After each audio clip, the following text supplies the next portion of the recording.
Olá, eu sou Valesca, integrante de um importante grupo de pesquisa sobre inflamação chamado de DAMPs, dominadores assumidos dos mecanismos do processo inflamatório. Agora que já vimos uma breve introdução sobre a artrite reumatoide, vamos entender um pouco sobre como essa doença atua nas nossas células, isto é, como a resposta inflamatória desencadeada por essa doença vai atuar nas nossas células.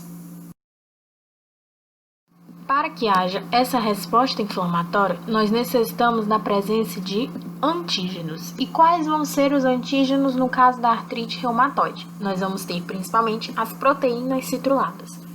Mas o que são essas proteínas, Valesca? Eu nunca ouvi falar nessas proteínas. Essas proteínas citruladas vão ser proteínas que foram modificadas pela conversão de arginina em citrulina e, portanto, foram formadas no nosso corpo. Assim, essas proteínas citruladas, como não são comuns no nosso organismo, vão ser apresentadas às células de MHC de classe 2, também chamadas de células apresentadoras de antígeno, e assim vão ativar as células T CD4.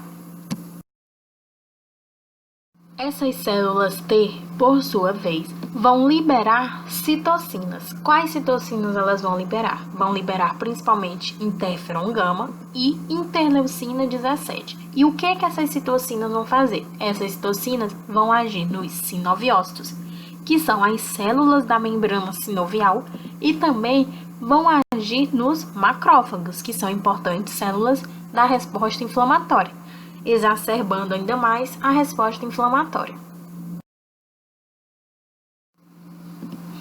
Os macrófagos, estimulados pelas citocinas liberadas pelos linfócitos T, vão liberar mais moléculas pró-inflamatórias.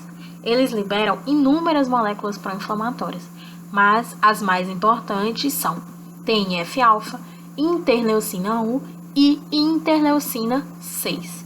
Essas moléculas pró-inflamatórias vão então agir ativando as células endoteliais e aumentando a produção de metaloproteinases. E o que são essas metaloproteinases? Essas metaloproteinases são proteínas responsáveis pela degradação da matriz extracelular. Sendo assim, nós vamos ter um aumento na ligação leucocitária e um aumento na transmigração de células para o local da inflamação. No local da inflamação, nós vamos ter também a presença de linfócitos B. E qual vai ser a importância desses linfócitos B?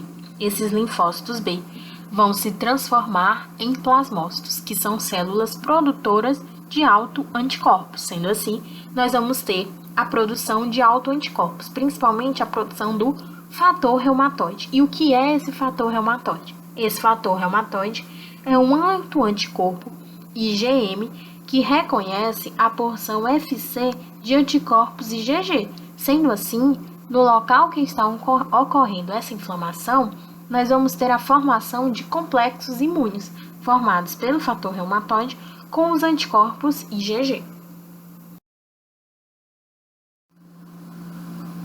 No local que está ocorrendo a inflamação, nós temos também a presença dos receptores Toll-like, que são chamados receptores TLR. E o que esses receptores TLR fazem? O que são eles? Esses receptores vão estar presentes nas células do nosso organismo, principalmente dos macrófagos, e vão atuar no reconhecimento de padrões moleculares associados a patógenos, que são chamados PAMPs. Sendo assim, esses receptores, quando fazem esse reconhecimento, vão ativar mastócitos, que são células do nosso organismo, e assim esses mastócitos liberam citocinas e quimiocinas, contribuindo ainda mais para o processo inflamatório.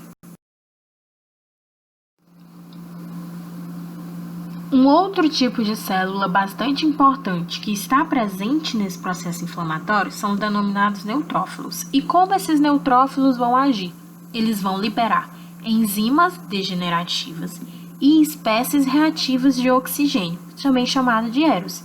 E o que essas substâncias liberadas vão fazer? Essas substâncias liberadas, eles possuem um elevado potencial citotóxico, sendo assim, elas têm uma importante função na lesão articular que vai ser causada por causa dessa inflamação.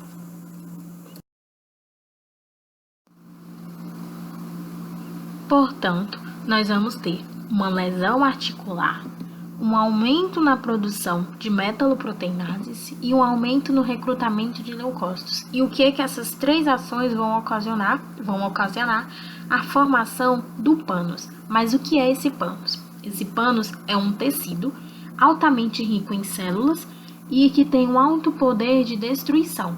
Quais são as células presentes nesse tecido? Vão ser todas as células que estão presentes na inflamação, que são os macrófagos, os plasmócitos, os linfócitos, os neutrófilos e também aqueles complexos imunes que eu citei anteriormente. Sendo assim, esse pânus vai levar a uma destruição irreversível da cartilagem. Nos próximos vídeos, detalharemos mais os mecanismos e moléculas envolvidas na imunopatonogênese da artrite reumatoide. Obrigada por assistir esse vídeo.